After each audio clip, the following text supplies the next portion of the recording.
Today, I am getting real about finding your purpose, including the #1 mistake that people make that often leaves them feeling overwhelmed, lost, and confused. And then we'll talk about the 3 things that you can do to get back on track.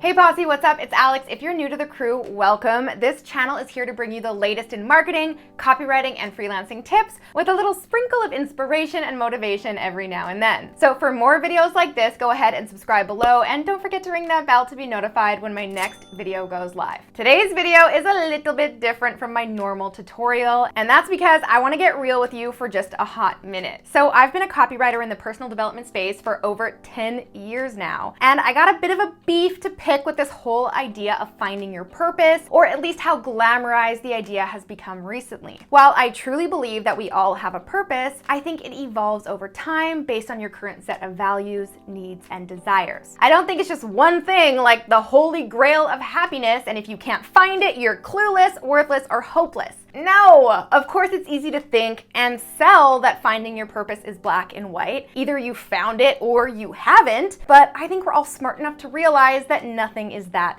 simple, especially when it comes to us weird, complex, multidimensional, and constantly evolving beings we are as humans.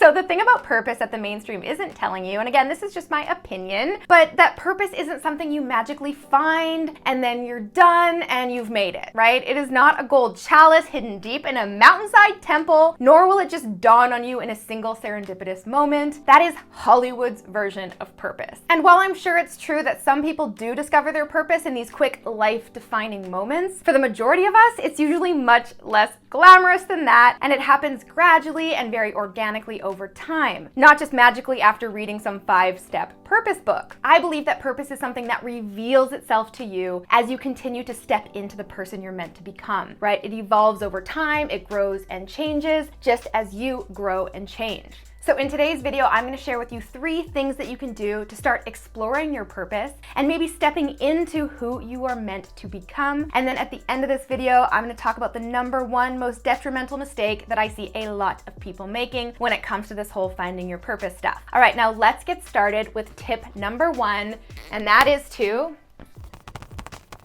get uncomfy. Yes, get uncomfortable. Step outside your comfort zone. Don't be afraid of trying something new. One of my favorite quotes ever is, "Self-doubt is the killer of dreams." Oftentimes we confuse being inexperienced at something with not being good at something. So we don't even try out of fear of failing or not being good enough. But like one of my students, Missy, so brilliantly once said, don't be the one to tell yourself no. Try it and let other people be the ones to tell you no. And hear me out. Fear is normal and natural when you're venturing into the unknown. Once you let that fear get in your way and prevent you from trying that new thing you're interested in, well, then you're guaranteed to not succeed. You won't ever know if that's your purpose because you never really even tried. Because you can't succeed at something if you don't even try. So we really need to start leaning into the things that scare us. Oftentimes, the things that scare us are the very things that we are meant to do to grow and push us into that path to discovering our purpose. One of my favorite quotes, well, another one of my favorite quotes by Joe Vitale is, "A great goal should scare you a little and excite you a lot." And to me, that has always been the litmus test as to whether or not I'm gonna try something. So I'll give you an example. When I first found out about the job at Mindvalley, the internship that I applied for over 10 years ago, everything in me was making up reasons why it wouldn't work. It was in Malaysia, they were only hiring,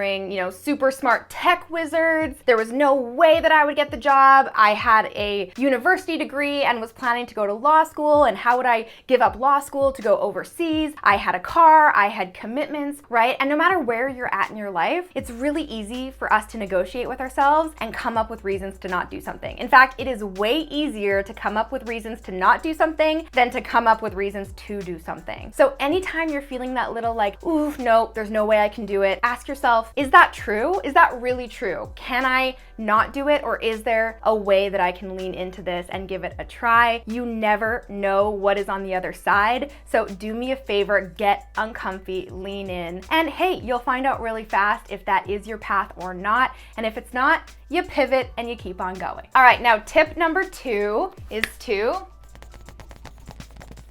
is to follow your natural interests and talents. So this is an exercise that I have all of my students do. Make a list of everything you enjoy doing and also a list of what you're great at. And before you say, Alex, I am not good at anything, I'm gonna stop you right there. This is your moment to do a little like self-brag session. Nobody else has to see this note or this list but you. Write down what you're great at and what you enjoy doing. Now, like I said, everyone's good at something. So think of the things people compliment you on. Think of how you feel at your natural best. Think about things that you've done before that have gotten results. Because here's the thing, purpose is born from passion. And passion is born from interest. That's right, it might not be very romantic, but before you find your purpose, you really have to know what you enjoy doing and what you're naturally talented at. So ask yourself, what's an interest or a hobby that you keep going back to again and again and again? What things do you do where you lose track of time completely? Once you have that list of interests, start pursuing them. Invest in them. Surround yourself with teachers, mentors, and peers who do the very same thing. And eventually you'll really start to lean towards one or two of your interests over time. And then, my friends, you have what is called momentum. You learn, you do, you learn, you do, you gain experience, you get better, you get farther down that path. That momentum of interest creates passion, and then that passion can lead to a purpose that is so fulfilling and exciting, and maybe not one that you saw from the very beginning. All right, now tip number 3, and this one's probably my favorite,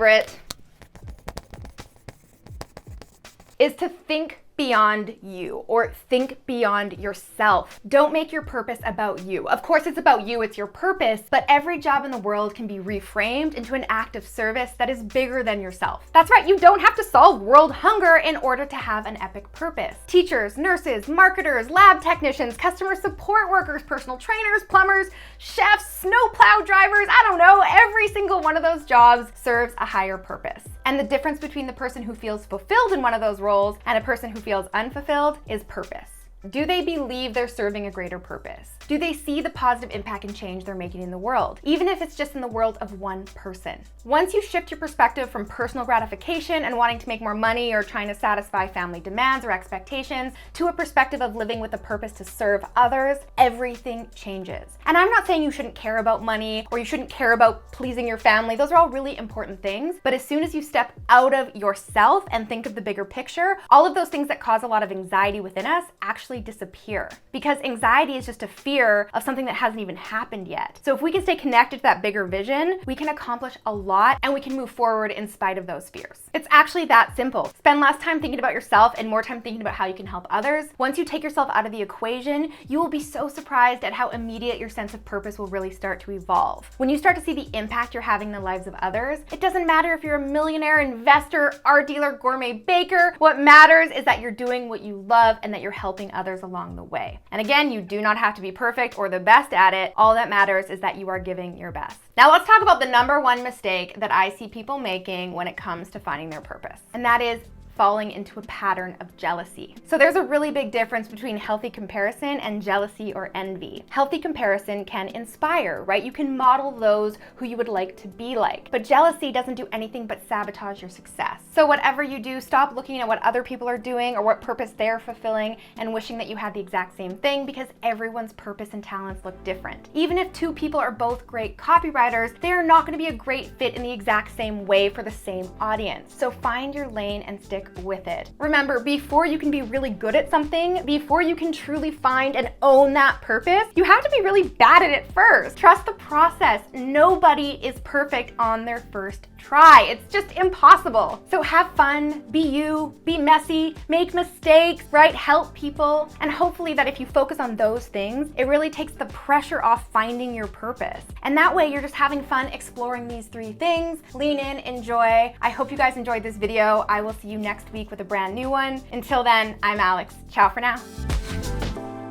All right, guys, if you enjoyed that video, make sure to check out the next one from me right here. And you can click right here to get a free gift.